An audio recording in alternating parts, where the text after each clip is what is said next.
Queridos, vamos abrir a palavra de Deus em Gênesis capítulo 46. Conforme já foi dito, as crianças ficarão para o culto. Eu só peço que os pais, se as crianças começarem a ficar inquietas e falar mais alto e incomodar, se retire um pouquinho com a criança até que ela se acalme, depois pode retornar. As crianças são bem-vindos ao nosso culto, apenas algumas pessoas não têm poder de concentração, como eu, por exemplo, que criei 4 filhos, então nada me distrai, mas nem todo mundo teve essa experiência, então o choro da criança perturba um pouco.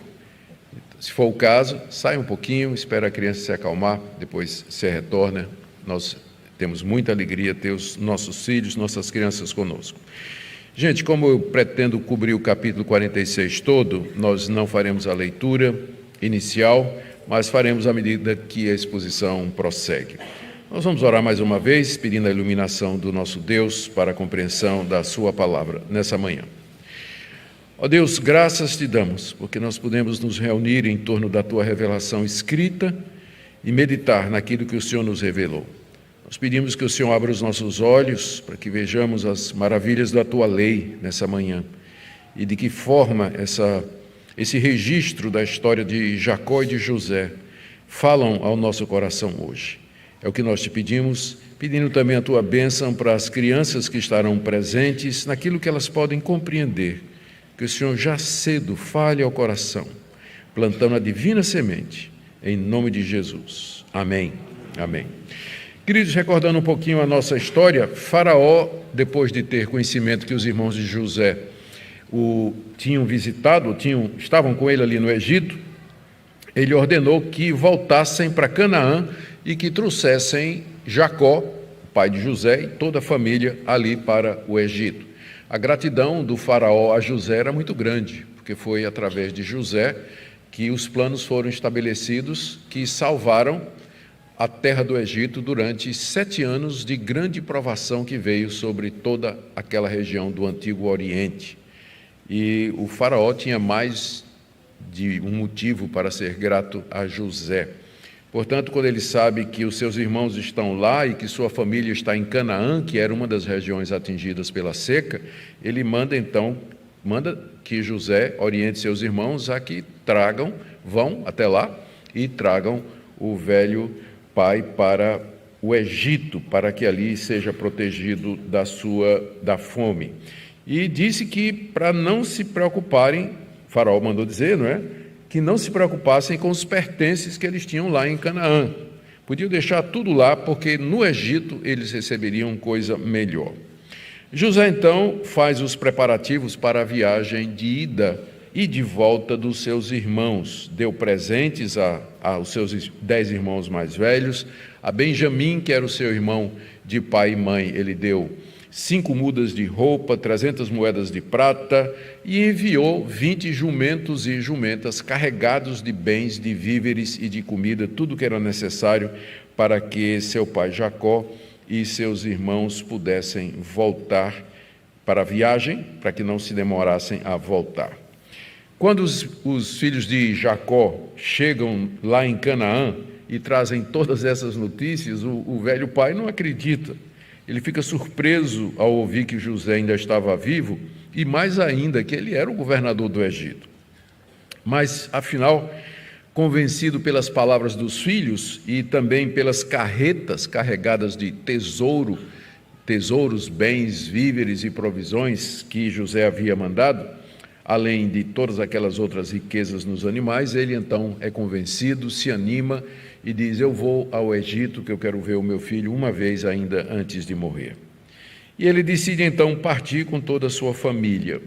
E hoje nós veremos então essa viagem que eles fizeram, a chegada deles no Egito e o registro que Moisés faz detalhado das pessoas que saíram de Canaã com Jacó para morar lá na terra do faraó. Então, na primeira parte aqui da nossa história, nós temos o registro de como Deus apareceu a Jacó quando ele estava para sair para o Egito, com o objetivo de encorajá-lo, refazer a aliança e colocar várias promessas. Vamos ler do verso 1 até o verso 6. Israel partiu com tudo o que possuía e chegou a Berseba e ofereceu sacrifícios ao Deus de Isaque, seu pai.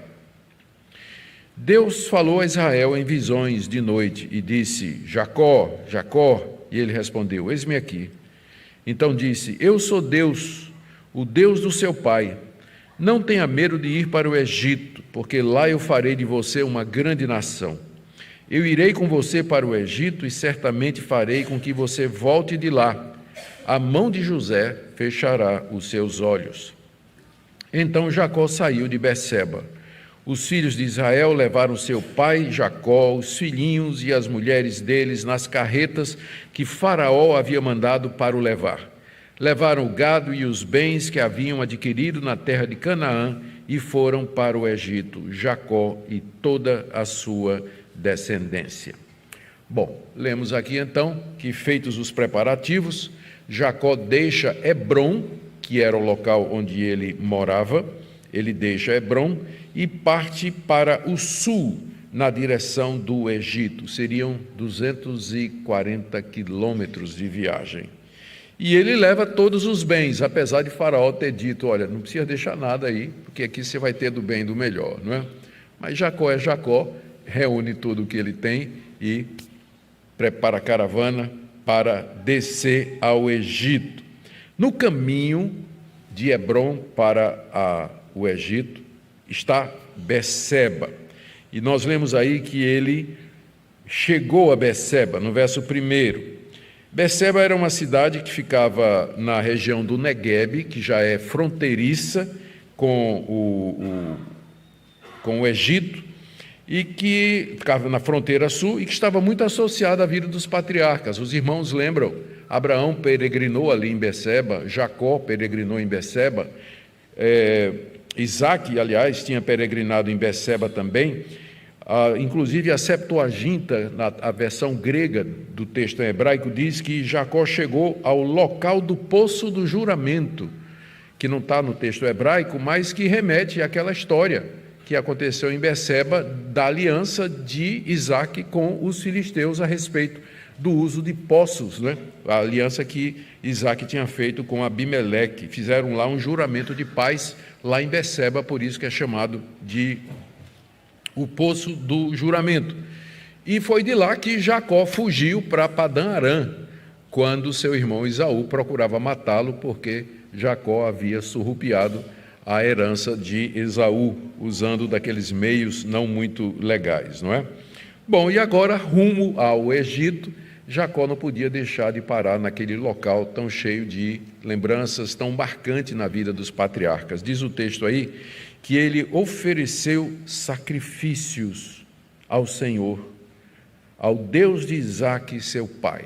Ele reuniu seu clã, talvez ali naquele velho altar que tinha sido construído primeiramente por Abraão, usado por Isaque, e agora ele ou repara aquele altar, ou constrói outro altar no mesmo local, oferece sacrifícios a Deus e ali presta um culto a Deus.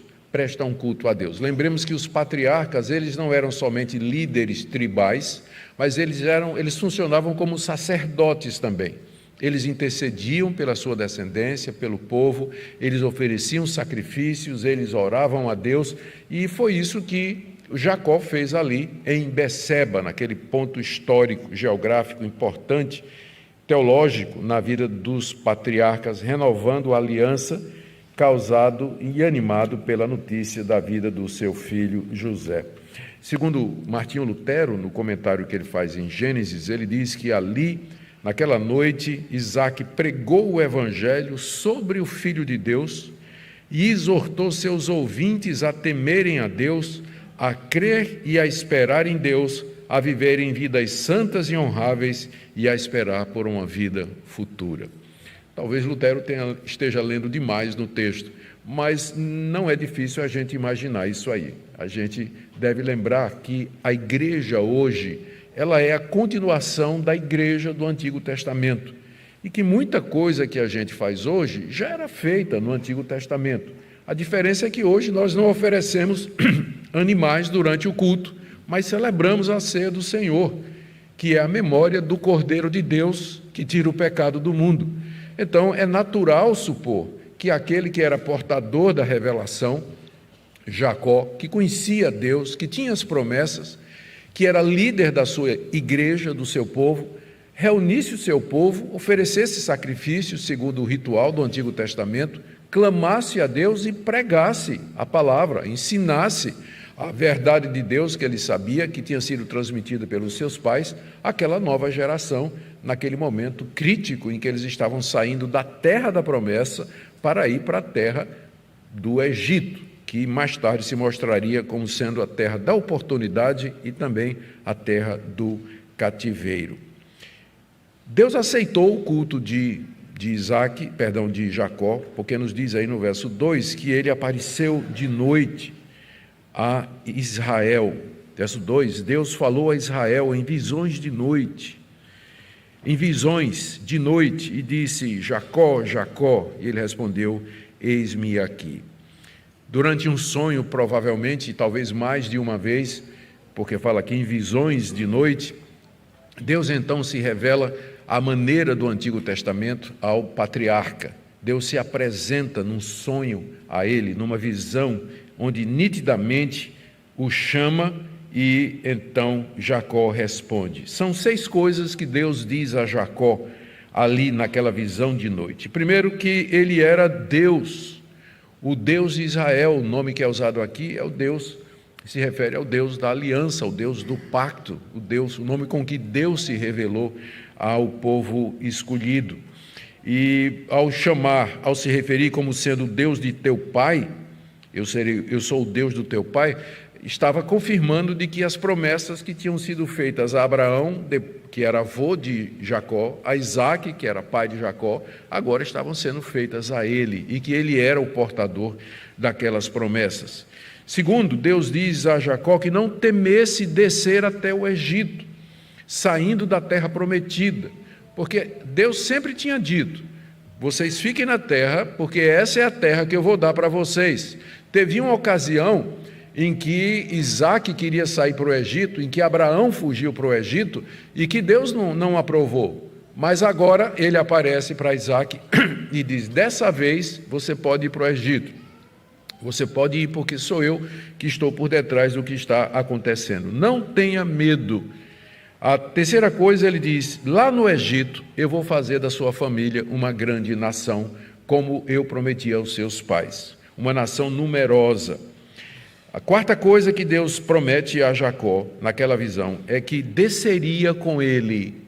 Ele ia descer. Se você olhar no mapa, descer é porque Hebrom está aqui, Beceba está aqui e o Egito está aqui, né? Então, descer. Deus diz: eu vou descer com você e eu estarei com você lá no Egito.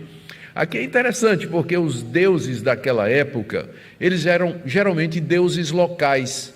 Os deuses do Egito eram deuses do Egito. Mas Deus está dizendo a Jacó: eu sou com você aqui em Canaã e eu sou com você no Egito. Eu sou Deus em todo lugar. Bem diferente das divindades locais dos fenícios, dos babilônicos, dos egípcios, dos filisteus, que tinham seus deuses, que eram deuses das montanhas, deuses que habitavam nos vales, mas o Deus de Jacó é o Deus que diz: eu sou com você aqui e eu sou com você lá no Egito, porque eu sou o Senhor de toda a terra. Eu estarei com você onde quer que você vá. Então não tenha medo, pode descer, que eu vou com você. Em quinto lugar, ele diz para Jacó: eu vou trazer você de volta, porque seu local é aqui, seu lugar é aqui em Canaã, mas no momento eu quero que você desça para o Egito, eu vou com você, não tenha medo. E a última coisa, Deus diz: José, seu filho, vai estar ao seu lado quando você morrer, vai ser ele que vai fechar os seus olhos quando você vai morrer. Que consolo para o patriarca, não é? Fazia tanto tempo que ele não via o seu filho e agora Deus lhe aparece de noite e o consola e o conforta nessa encruzilhada, nesse momento decisivo da sua vida. Depois do culto e da visão em Beceba, Jacó então é levado pelos seus filhos de volta para o Egito, como lemos aí no verso 5 até o verso 6. Lemos aí no verso 5 que Jacó e sua família, seus filhos, e as famílias deles viajaram nas carretas do faraó e levaram também os rebanhos de gado, ovelhas e os bens que tinham adquirido em Canaã. Uma grande caravana com carros, animais, saindo lá de Beceba e se dirigindo para o sul em direção ao Egito. Como eu já disse aqui, a gente não depende da arqueologia para confirmar a historicidade ou a veracidade dos textos bíblicos, mas quando de vez em quando aparece um dado arqueológico, né, que ajuda, que confirma, isso faz bem para a gente. Tem uma ilustração de um mural egípcio chamado Beni Hasan, que data do século XIX a.C., que foi encontrado numa tumba egípcia. Então foi um mural, os egípcios gravavam, escreviam, faziam inscrições nas paredes das suas tumbas, não é? E tem um mural, que a data é do século XIX, que descreve um grupo de asiáticos muito semelhantes aos israelitas, viajando para o Egito. E o grupo vinha com animais, armas, instrumentos musicais, todos homens barbudos e usando roupas com desenhos elaborados. Será que era uma referência à peregrinação de Jacó? Não sabemos. Pode ter sido outro grupo, mas que mostra a verossimilidade, a possibilidade histórica de que isso aqui de fato aconteceu, porque fora da Bíblia você encontra um relato parecido da mesma época que fala de uma viagem como essa, não é? E, como eu disse, nós não precisamos da arqueologia para acreditar na palavra de Deus, mas quando aparecem esses detalhezinhos de vez em quando, Deus dá uma piscadela dizendo assim, olha aí, né? Você fica duvidando, mas olha aí uma prova, mais uma prova aí, uma evidência de que minha palavra é verdade. Queridos, tudo o que Deus prometeu a Jacó naquela visão se cumpriu. Primeiro, ele abençoou Jacó e sua família lá na terra do Egito. Eles se multiplicaram, se tornaram uma nação tão grande que finalmente faraós, depois disso aí, tiveram que escravizar o povo e tentar diminuir o povo, porque os hebreus já eram em maior número quase do que os egípcios. Também, conforme Deus havia prometido, quando Jacó morreu, José estava ao lado dele, e foi quem escutou suas palavras finais e foi quem o encaminhou para o sepultamento. E terceiro, Jacó de fato voltou para a terra de Canaã, morto, é verdade, né? Voltou, já morreu no Egito, mas o seu cadáver foi trazido para Canaã e ele foi enterrado lá na terra da promessa, conforme Deus havia dito. E sua família se multiplicou durante 400 anos até aparecer Moisés, que é o livro de Êxodo. Então, está aí essa primeira parte, onde nós lemos como Israel, em fé, obedecendo a Deus, ele se dirige agora para o Egito, para o encontro de José, em obediência à palavra de Deus. E vamos ver agora o relato, que está bem no meio aí, dos descendentes que foram para o Egito. A gente lê com atenção, não é, até com uma certa surpresa, por que Moisés interrompeu a história para fazer um registro meticuloso de todas as pessoas que desceram com Jacó lá de Canaã para a terra do Egito. Vamos ler a partir do verso 7. Seus filhos, final do verso 6, não é? Jacó e toda a sua descendência, seus filhos e os filhos de seus filhos, suas filhas e as filhas de suas filhas, e toda a sua descendência, Jacó levou-os consigo para o Egito. São esses os nomes dos filhos de Israel, Jacó e seus filhos, que foram para o Egito. Ruben, o primogênito de Jacó. Os filhos de Ruben, Enoque, Palu, Esrom e Carmi. Os filhos de Simeão, Jemuel, Jamim, Oade, Jaquim, Zoar e Saul, filho de uma mulher cananeia. Os filhos de Levi, Gerson, Coate e Merari. Os filhos de Judá, Onã, Selá, Perez e Zera. E Onã, porém, morreram na terra de Canaã. Os filhos de Perez foram Esrom e Amul. Os filhos de Issacar, Tolá, Puvá, Jó e Sinrom. Os filhos de Zebulon, Sered, Elon e Jaleel. São esses os filhos de Lia, que ela teve com Jacó em Padã Arã, além de Diná, sua filha. Ao todo, os seus filhos e as suas filhas, da descendência que ele teve com Lia, foram 33 pessoas, diz aí, no verso 15. Os filhos de Gade, Zifion, Agi, Suni, Esbom, Eri, Arode e Areli. Para quem está procurando nome para filho, está aqui, muito bom. Os filhos de Azer, Imna, Isvá, Isvi, Berias e Sera, irmã deles. Os filhos de Berias foram Eber e Malquiel. São estes os filhos de Zilpa, a qual Labão deu a sua filha Lia. Estes ela teve com Jacó, a saber, 16 pessoas. Os filhos de Raquel, mulher de Jacó, José e Benjamim. A José, na terra do Egito, nasceram Manassés e Efraim. São os filhos que teve com Azenate, filha de Potífera, sacerdote de On. Os filhos de Benjamim foram Belá, Bequé, Asbel, Gera, Naamã, Ei, Ros, Mupim, Upim e Arde. São estes os filhos de Raquel que nasceram a Jacó, ao todo 14 pessoas. Os filhos de Dan, Uzim.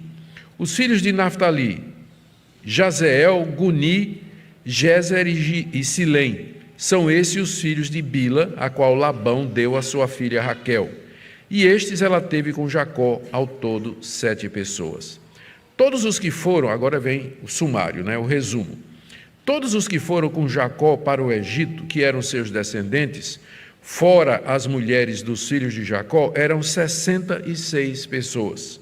E os filhos de José, que nasceram no Egito, eram 2. Todas as pessoas da casa de Jacó que entraram no Egito foram 70. Então, temos aqui o registro meticuloso que Moisés faz da descendência de Jacó. E vamos tentar entender por que isso está aqui. Esse registro, Moisés primeiro nos dá uma descrição geral de quem desceu ao Egito com Jacó.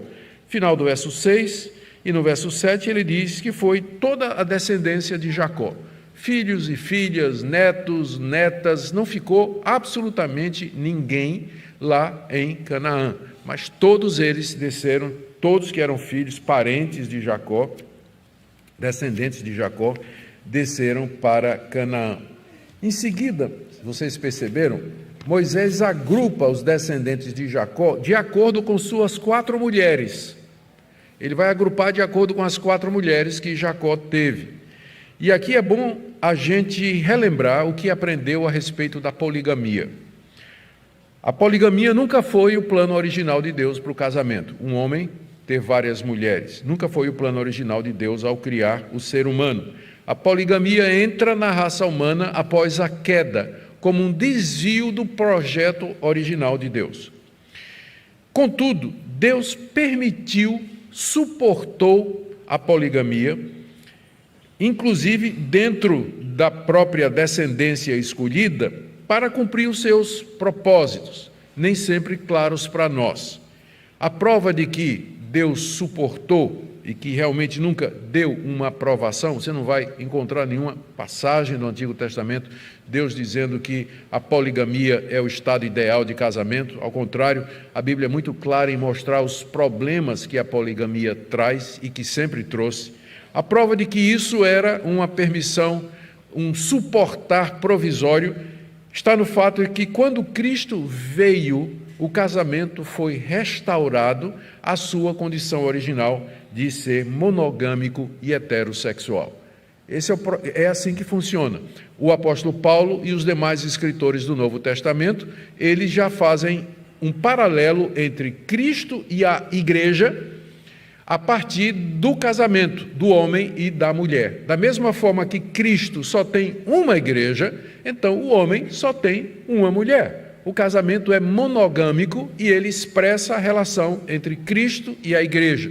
Isso ficou claro, historicamente falando, só quando Cristo se manifestou, morreu na cruz, ressuscitou dos mortos, o Espírito Santo foi dado, os apóstolos passaram a interpretar a morte de Jesus e o significado da sua ressurreição em termos da vida prática, e isso impactou também o casamento, bem como todas as outras áreas da vida.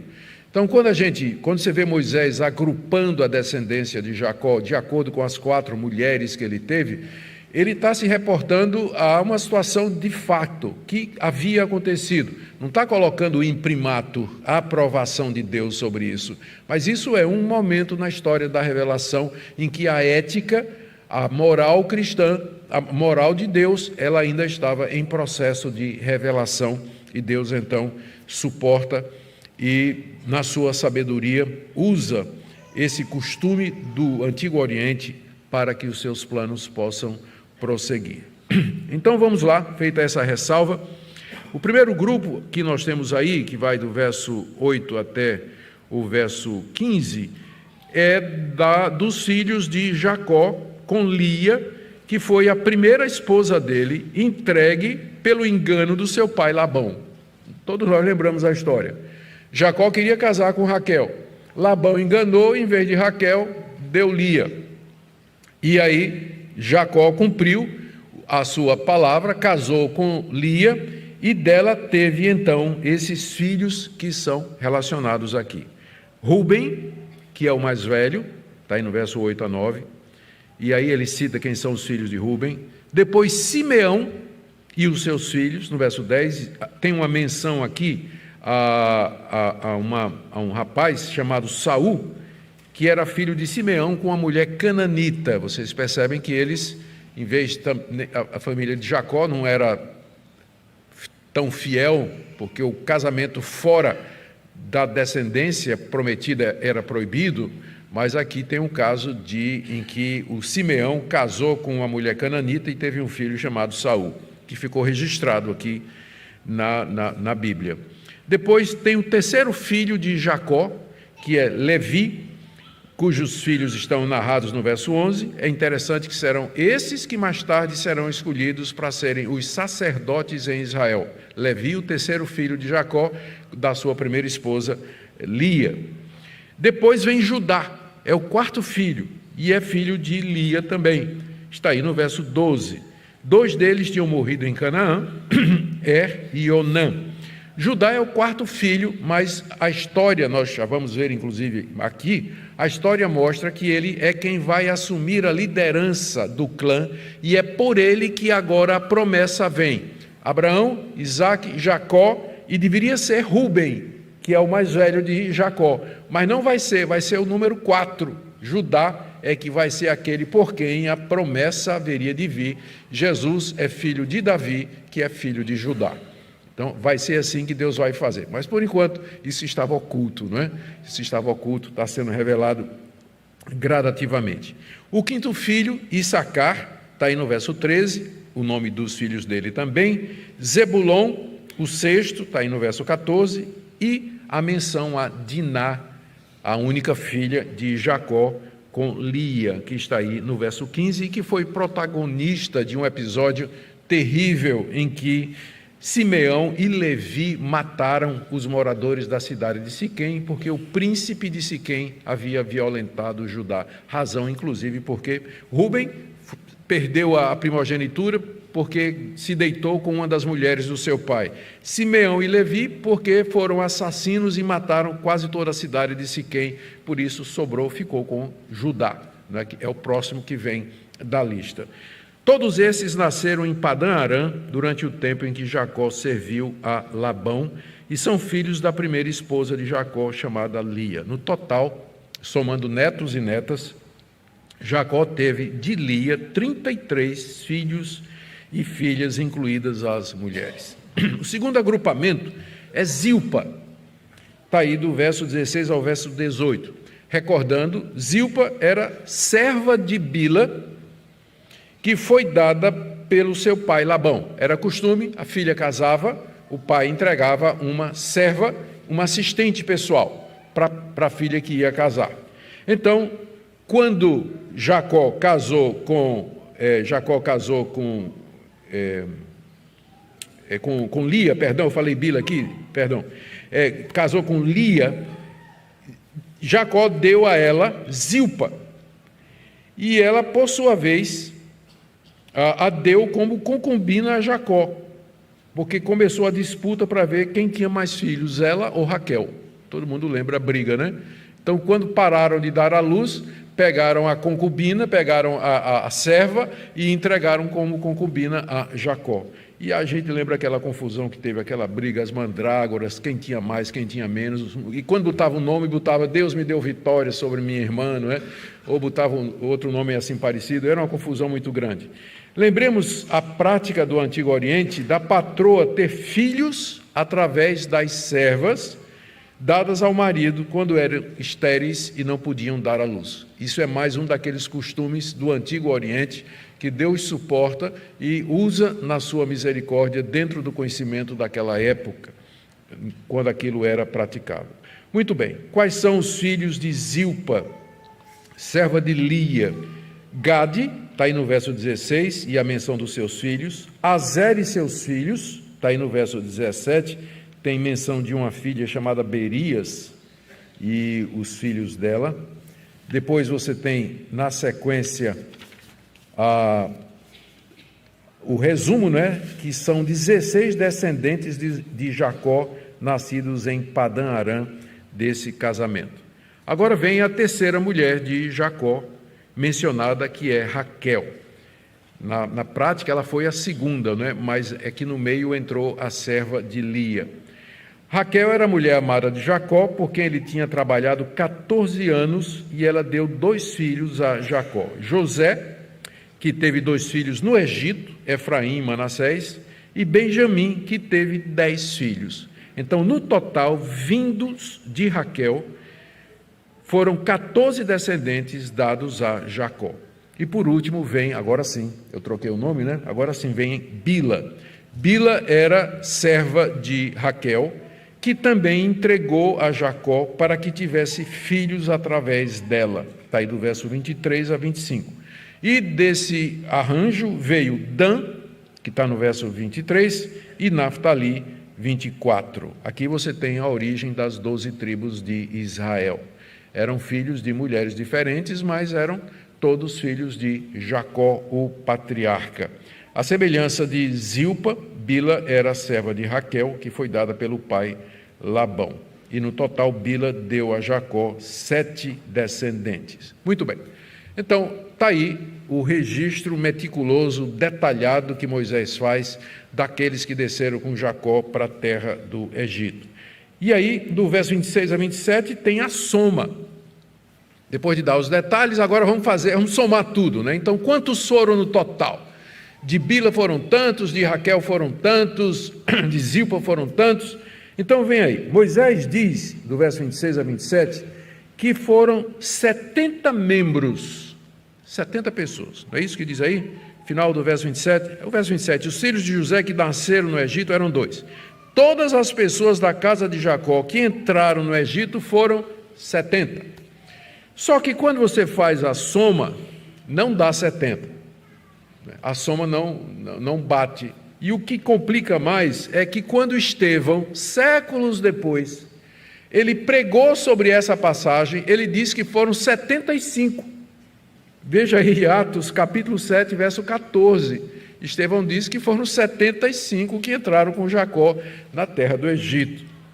Então, existem várias tentativas de solução para esse problema clássico de interpretação na Bíblia, né? Foram 70 ou foram 75? A Septuaginta, que é a versão, a tradução em grego da Bíblia hebraica, traz 75. E foi o que Estevão citou lá. Algumas soluções envolvem a omissão do nome das mulheres. Se você omitir o nome das mulheres, ele registrou as mulheres aqui, mas quando somou, ele não somou o nome das filhas, por exemplo. Aí fecha. Se você omitiu as mulheres, aí o número fecha. Mas por que ele omitiria as mulheres na soma se deu ao trabalho de colocar o nome delas aqui, não é? Registrar, inclusive, com tanto cuidado? Outros sugerem que durante o processo de transmissão do texto hebraico, houve uma corrupção. Se perdeu alguém, um escriba copiou errado, em vez de dizer 75, que seria o número correto, se você incluir o nome das mulheres, o escriba lá botou 70. Ou Moisés arredondou. é muito comum na Bíblia isso. Em vez de dar um número exato, simplesmente arredondou. Quem entrou com Jacó no Egito foram cerca de 70... Está faltando a palavra cerca aqui, né? Foram 70 pessoas, mas ele quer dizer em torno de 70 pessoas, porque a confusão é grande, porque ele vai contar aqui 2 que nasceram no Egito, 2 que, Onã e É, que tinham já morrido em Canaã. Então, é uma conta assim para deixar qualquer matemático confuso, né? Então, Moisés simplesmente arredonda, e foi cerca de 70 pessoas. Porque eu acho que essa é a melhor teoria, de que Moisés aqui está arredondando e Estevão está seguindo um número mais exato da Septuaginta. Então não há contradição, né? Um está citando o número exato, o outro está dando um arredondamento. Por que eu acho que isso não é uma discussão relevante? Porque o ponto de Moisés é dizer que quando José entrou no Egito, era um grupinho, era uma tribo pequena de cerca de 70 pessoas. E 400 anos depois, eram 2 milhões de pessoas, que é mais ou menos o número que Moisés vai tirar da terra do Egito. 2 milhões de pessoas. Então, esse é o ponto. Quando Jacó desce até o Egito, a sua descendência era uma descendência pequena, mesmo que ele tivesse tido 4 mulheres, mas no total, somando a família toda, 70 pessoas. É em torno de 70 pessoas, 75 para ser exato, mas né, ali, 70 pessoas. 400 anos depois, quando Moisés vem tirar o povo, ele tira 2 milhões de descendentes de Jacó da terra do Egito. Eu creio que esse é o ponto. Então, se é 70 ou 75, acaba sendo, no fim, dando a mesma conta. A gente não tem condição de saber, né, no estado das coisas hoje, nós não temos condição de saber exatamente se era 70 ou 75. Mas eu volto a dizer, esse não é o ponto. O que importa é que era um número pequeno para aquela época e comparado com o que Deus vai fazer depois. Bom, a última parte, então, do nosso texto é que a família de Jacó finalmente chega ao Egito, do verso 28 até 34. Jacó enviou Judá diante de si a José, para que soubessem encaminhá-lo a Gósen, e chegaram à terra de Gósen. Então José aprontou sua carruagem, foi ao encontro de Israel, seu pai, a Gósen. Apresentou-se e lançou-se ao pescoço do pai e chorou assim longo tempo.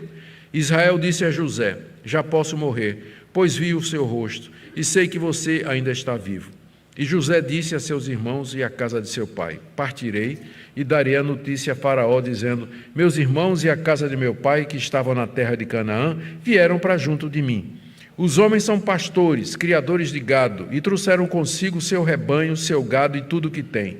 Quando, pois, Faraó mandar chamá-los e perguntar: qual é o trabalho de vocês? Respondam: estes seus servos foram criadores de gado desde a mocidade até agora, tanto nós como os nossos pais. Assim vocês poderão morar na terra de Gósen, porque todo pastor de rebanho é abominação para os egípcios.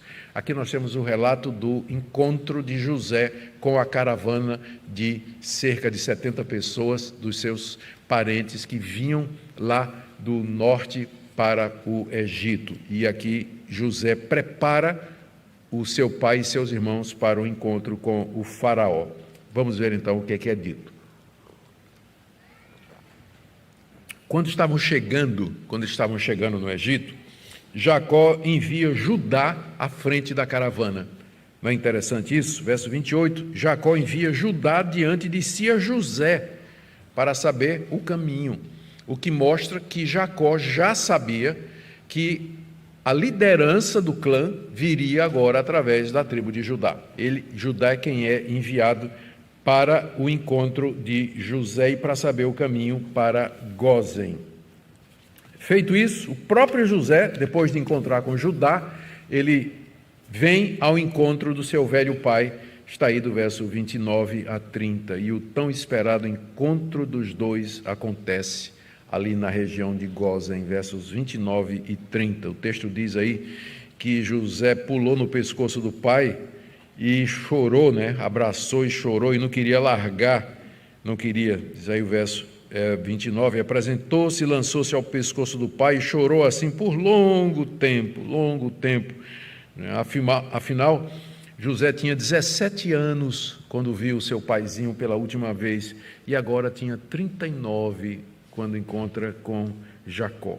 As palavras de Jacó, no verso 30, já posso morrer, pois vi o seu rosto e sei que você ainda está vivo.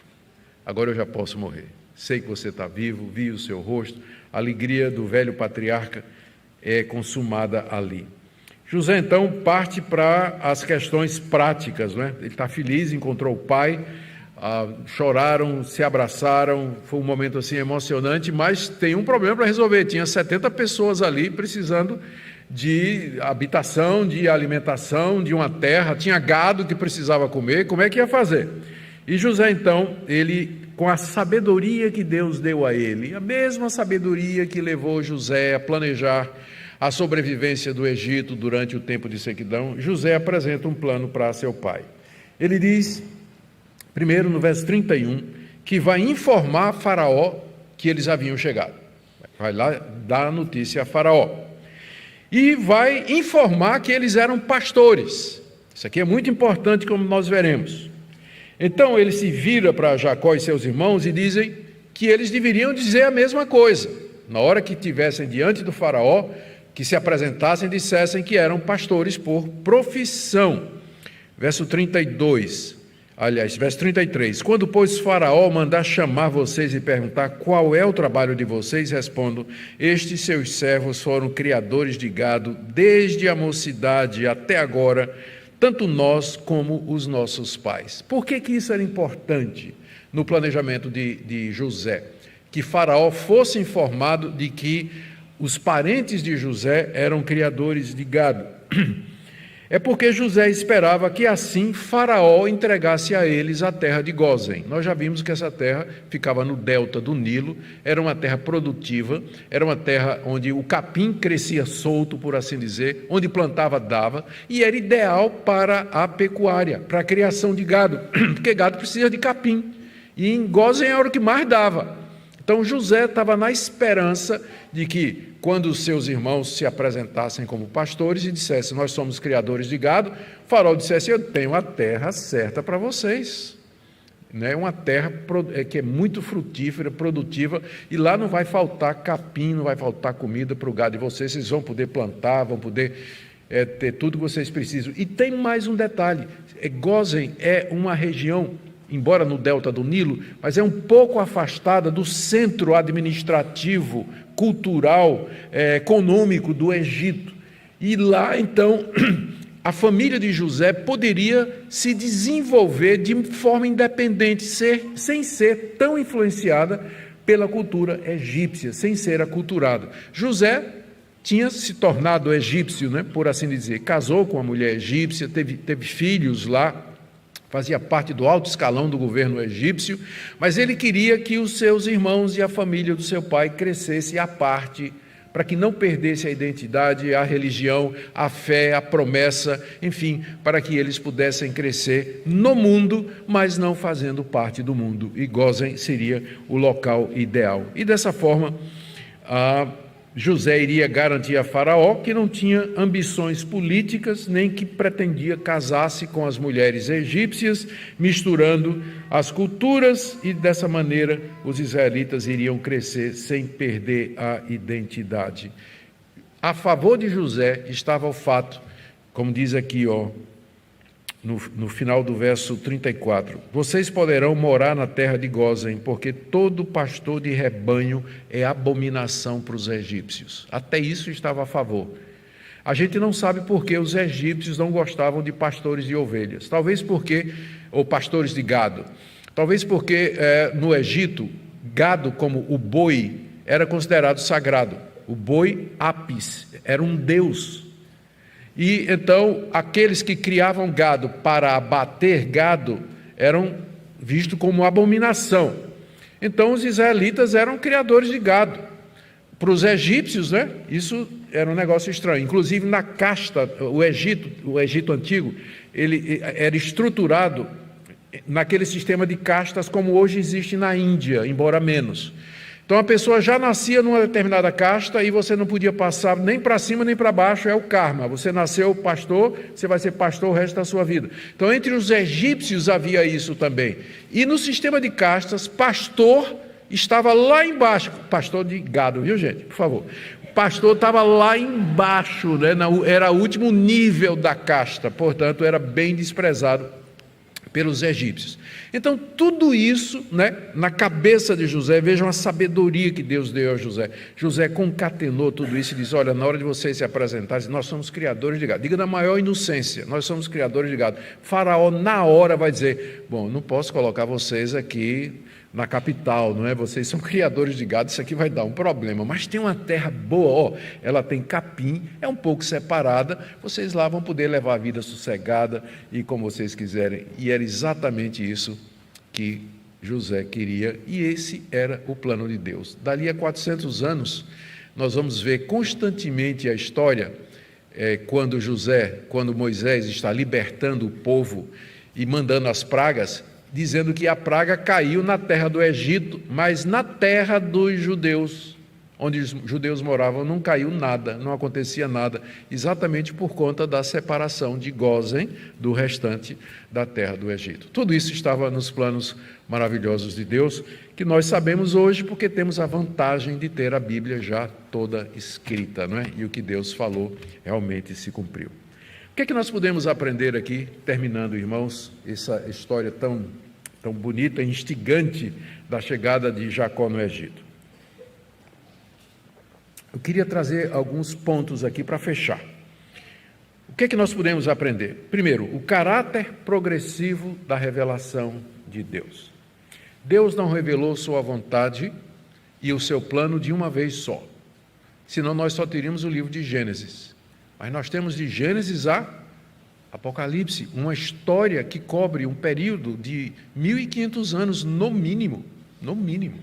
Então, durante esse período, Deus foi se revelando e a revelação foi sendo escrita e adicionada ao que hoje nós chamamos o cânon bíblico. Então, determinadas histórias, elas têm que ser lidas dentro do momento específico da história da revelação. Você não pode ler a história de Jacó e suas 4 mulheres e dizer, então, o plano de Deus é que eu seja polígamo. Porque isso aqui está num período inicial da história da revelação. Depois disso, Deus deixou muito claro que o plano dele, desde o começo, é o casamento monogâmico. Então, quem vem defender poligamia, bigamia, em cima dessas histórias do Antigo Testamento, falta conhecimento básico de hermenêutica e de interpretação de textos históricos. Você tem que interpretar à luz do contexto histórico, do momento da história em que aquilo aconteceu, para você não pegar aquilo ali, né, e trazer para cá sem qualquer sensibilidade histórica, sem qualquer sensibilidade ao contexto. Então, isso nos ensina como ler a Bíblia. Ler a Bíblia toda. Por isso que os reformadores disseram, não somente sola Escritura, mas tota Escritura, toda a Escritura. Você não pode basear uma doutrina apenas numa passagem da Bíblia, mas você tem que ver a Bíblia como um todo, se ela dá, de fato, fundamento para aquilo que nós estamos crendo, aquilo que nós estamos dizendo. A segunda lição que nós podemos tirar desse texto é a sabedoria misteriosa da providência de Deus. Deus havia prometido a Abraão que faria dele uma grande nação, mas quem imaginaria que a gente poderia imaginar Abraão se multiplicando lá na terra do Egito, lá em Canaã, né, os seus filhos e netos e bisnetos, tudo lá. Mas quem imaginaria que o plano de Deus é que isso iria acontecer lá no Egito? E que Deus estaria realizando não somente um plano, cumprindo não somente uma promessa de dar uma grande descendência, mas iria mostrar que ele era Deus, tirando aquele povo por meio de sinais, prodígios e maravilhas feitos através de Moisés. Deus cumprindo vários propósitos através de uma jogada no tabuleiro de xadrez da história, que ele move com toda a sabedoria e com o seu conhecimento e sua onisciência. A sabedoria de Deus, dos desígnios de Deus em fazer os caminhos dele. Por isso que o profeta Isaías diz que os caminhos de Deus, eles são mais altos do que os nossos, e que nós nem sempre compreendemos o que Deus está fazendo. Então, por isso, antes de você ficar com raiva de Deus, porque não aconteceu como você planejava, antes de você culpar a Deus por alguma coisa que deu errada na sua vida, aguarde o tempo de Deus. Quem sabe mais adiante você vai olhar para trás e vai dizer: agora eu entendo, né? Eu nunca imaginei que vim morar no Egito, onde a terra da escravidão seria parte de um plano maravilhoso de Deus, que no final exalta o seu nome e o seu próprio povo. Aqui também, em terceiro lugar, eu queria trazer uma lição para nós, de como Deus levanta homens cheios de sabedoria para guiar seu povo em momentos difíceis. E a gente não pode deixar de notar aqui a perspicácia de José. José é um homem sábio, sabedoria que vem de Deus, é um homem pé no chão, ele sabe como a política e as coisas do Egito funcionam, e ele usa tudo aquilo em favor do povo de Deus. Deus levanta pessoas que coloca em locais estratégicos para guiar a história e a realização dos seus planos. Por isso que nós devemos orar para que Deus levante líderes, pessoas que tenham visão. A igreja sempre precisa de gente assim, que seja referência, que aponte o caminho, que ensine o porquê das coisas e qual o propósito de Deus. Uma penúltima lição que eu quero tirar aqui para nós é que eu anotei aqui de última hora, que eu tinha passado despercebido como uma lição, mas que está no texto, não é? Eu creio que Deus nos guia hoje individualmente, como Ele guiou Jacó a sair lá de Hebrom, passar por Beceba e descer para o Egito. Embora Ele não faça isso em visões de noite. Eu confesso para vocês que tem dia que eu queria dizer: Deus, se o Senhor aparecesse numa visão de noite, né, um sonhinho só, e o Senhor me dissesse o que fazer, como por exemplo aqui, Ele apareceu lá em Beceba de noite, numa visão, parece tão fácil, né? Olha, Jacó, vá, não precisa ficar em dúvida, vá, eu vou com você, você vai se multiplicar, você vai voltar para cá e você vai ver José. Não seria maravilhoso se isso acontecesse? Quantas vezes eu não desejei ter um encontro cara a cara com Deus para que Ele me dissesse o que fazer, Por motivos para nós misteriosos, mas não tão ocultos assim, o caminho pelo qual Deus continua a guiar o seu povo individualmente hoje, raramente é dessa forma. A maioria de nós aqui vai viver e morrer sem nunca ter tido uma visão, ouvido uma voz, visto um anjo ou qualquer coisa semelhante daquelas que a gente vê na Bíblia e que a gente queria que acontecesse. A grande maioria de nós que está aqui vai viver essa vida pela fé, crendo sem ver, crendo sem ouvir, crendo sem tocar, crendo sem cheirar, experimentar essas realidades, exatamente como Abraão, Isaque e Jacó viveram aguardando a promessa da terra e da descendência na qual seriam benditas todas as nações. É isso que significa andar pela fé. Pode ser que Deus lhe dê uma experiência, que bênção, não é? Quando a gente tem. Eu tive algumas, pouquinhas, pequenas, gostaria de ter tido mais, serviram para mim num momento especial da minha vida. Não uso isso para fazer doutrina, nem julgar outras pessoas, mas a maior parte dos meus 45 anos de vida cristã é pela fé. É pela fé, sem ver, sem ouvir, sem sentir, sem tocar, sem cheirar, ou nenhuma dessas outras experiências que vêm através dos sentidos naturais, mas confiando que o que está escrito aqui é a palavra de Deus para mim. É isso que a Bíblia diz, é isso que a Bíblia quer dizer quando se refere: o justo viverá pela fé. Fé é a certeza das coisas que nós não vemos, a convicção de fatos que se esperam. E por último, queridos, a fidelidade de Deus em cumprir a sua promessa. Hoje a gente pode olhar para trás e ver como Deus cumpriu tudo o que havia prometido a Jacó. Da mesma forma, Deus é fiel conosco, Ele tem um pacto conosco, Ele tem uma aliança conosco. Nós somos aqueles que são os seguidores espirituais, os continuadores espirituais dos filhos de Abraão. Deus nos fez grandes e maravilhosas promessas. Deus prometeu perdoar os nossos pecados, Deus prometeu nos dar a vida eterna, Ele prometeu nos ressurgir, nos ressuscitar dos mortos, Ele nos prometeu um novo céu e uma nova terra onde habita a justiça, Ele prometeu que nós não teríamos mais pecado. Ele prometeu que vai enxugar dos nossos olhos todas as lágrimas. Ele prometeu tudo isso, e essa promessa está aqui selada no sangue, não de animais como aqueles que foi derramado lá em Berseba por Jacó naquela noite, naquele culto, mas no sangue precioso do Filho de Deus. Podemos confiar em Deus, de que Ele vai cumprir tudo aquilo que Ele nos prometeu. Amém? Vamos ficar em pé e vamos orar.